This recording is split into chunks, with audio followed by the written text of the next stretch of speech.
欢迎关注 Agent 创世纪。你的大脑究竟是如何装下两门语言的？伯克利大学团队利用 fMRI 技术揭秘了双语者大脑的共享且动态语义图谱。这项由 Catherine Chen 等人完成的研究发现，大脑处理不同语言时，并非开辟独立空间，而是在共用区域中进行动态调整。学术界对双语大脑的运作存在3种核心假说。传统的独立说认为不同语言分布在独立区域，等同说主张无论哪种语言神经表征完全一致，而这项研究支持了共享且受控假说。该假说认为大脑硬件是共享的，但会根据特定语言进行动态微调。这种机制打破了语言物理分区的长期争论。研究通过地点概念展示了这种微调的具体过程，即便在同一个脑区，不同语言也会引发调谐偏移。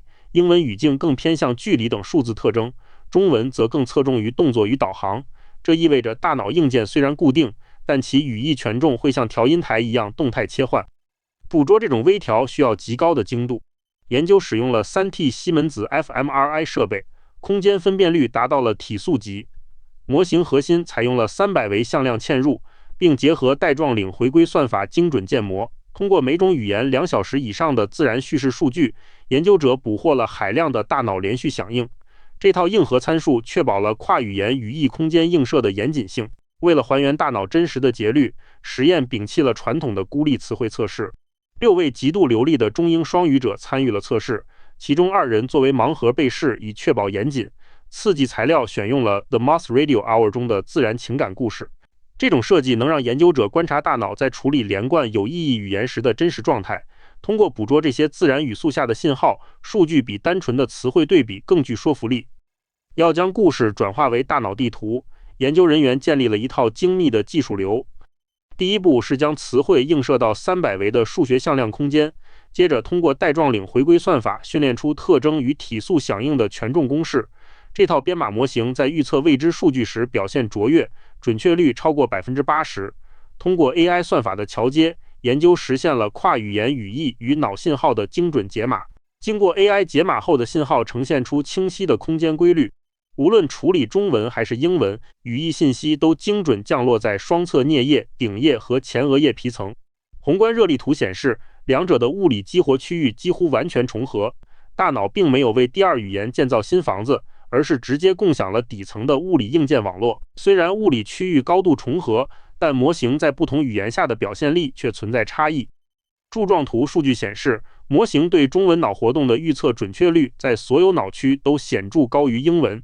这种差异揭示了母语优势，对于这些双语者大脑在处理母语时，会将更大比例的响应分配给纯语义处理。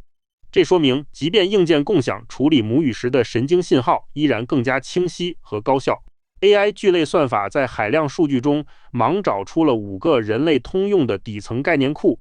这套意义坐标系包含家庭、沟通、认知，以及地点和数字与名字。例如，家庭库包含了父母与兄弟，地点库则涵盖了学校与街道。这些分类并非人为预设，而是算法识别出的大脑底层映射。这套概念基座是跨越语言边界的，在大脑中保持通用。这5类概念在大脑皮层上有着具体的物理坐标。观察皮层图可以发现，不同颜色的概念群组分布犹如精确的马赛克拼图。中英文的拼图结构在物理分布上展现出惊人的对称性。无论是家庭、沟通还是地点，这些语义单元在2种语言下都占据了几乎一致的脑区位置。这种高度的物理相似性进一步支持了跨语言共享机制的存在。视觉上的对称性在量化分析中得到了进一步证实。研究人员通过交叉验证发现，中英文概念体系的归属匹配度高达 81%。混淆矩阵热图中的对角线数值非常稳定，基本维持在 0.78 到 0.82 之间。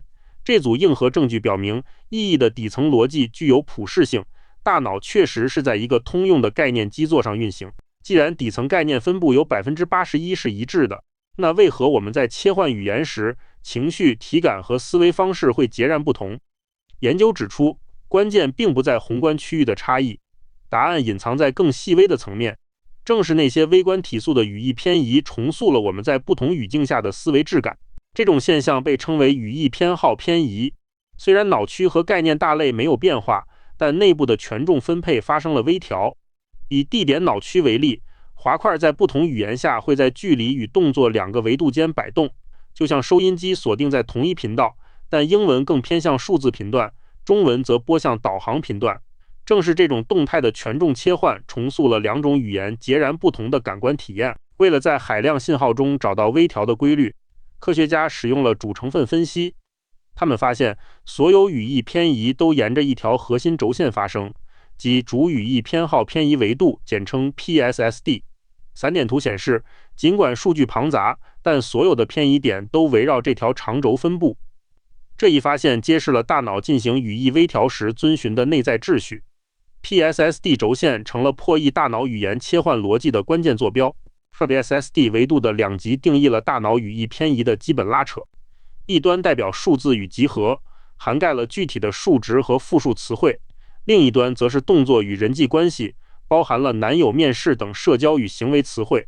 研究发现，语言间的语义偏移并非随机发生，而是在这两极之间进行系统性的博弈。这种权衡决定了不同语言在表达同一个概念时，大脑关注点的微观差异。全脑偏移图谱进一步揭示了这种偏移的空间规律。外侧顶叶等紫色区域在处理英文时更偏向数字集合，而处理中文时转而偏向动作。相反，颞上沟等绿色区域在英文语境下更关注动作关系，中文语境下则更偏向数字。这张大脑偏好地图证明，语义偏移在全脑范围内呈现出高度有序的互补分布，不同脑区会根据当前语言有针对性地切换其语义加工的侧重点。这种语义微调并非个体的随机噪音。小提琴图清晰地显示，在6名受试者中，语义偏移的分布规律表现出惊人的一致性。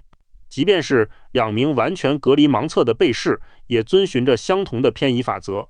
这一稳定性证明，跨语言的语义微调具有普遍的神经生物学意义，它是双语大脑处理语言时的共性机制，而非不可预测的个体差异。5大底层概念库在偏移方向上展现出独特的法则。在英文语境下，家庭沟通以及认知这3个聚类会统一强化动作和人际关系维度的权重，而地点和数字库则表现出相反的趋势，在英文中更侧重于强化数字和集合特征。这种规律性的偏移解释了为何使用不同语言时，我们对同一个大类概念的感知侧重点会发生系统性漂移。这些法则构成了双语切换时的语义动力学基础。在处理认知概念的微观体速上，跨语境变换非常显著。当大脑处于英文模式时，遇到 know、realize 等带有动作属性的认知词汇会产生剧烈放电，但在中文模式下，同一个体速的敏感点却转向了 realistically 等表示程度或状态的词汇。调谐曲线的右移直观展示了这种语义重心的切换。这证明，即使是高度抽象的认知概念，在不同语言中的神经表征重点也存在本质区别。在处理空间概念的体速上，同样观察到了这种跨语境变换。在英文激活状态下，该区域对精确数字和街道名称表现出强烈的响应，而在中文语境中，同一个体速的兴奋点转向了空间动作词汇，例如行走或移动。调谐曲线的偏移清晰勾勒出了语义中心的移动路径。这进一步证实，大脑并非通过更换区域，而是通过微调体速的偏好来处理跨语言的空间信息。伯克利大学的研究构建了双语大脑的大一统模型。双语者不需要为第二语言建立独立的神经网络。数据显示，其大脑基础物理网络的共享率高达 81%。家庭与地点等底层分类是跨语种的通用基座。大脑就像一套共享骨架的智能家居，会根据使用的语言动态调节语义权重。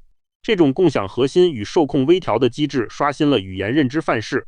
后续研究将继续探索该模型在不同流利度人群中的普适性。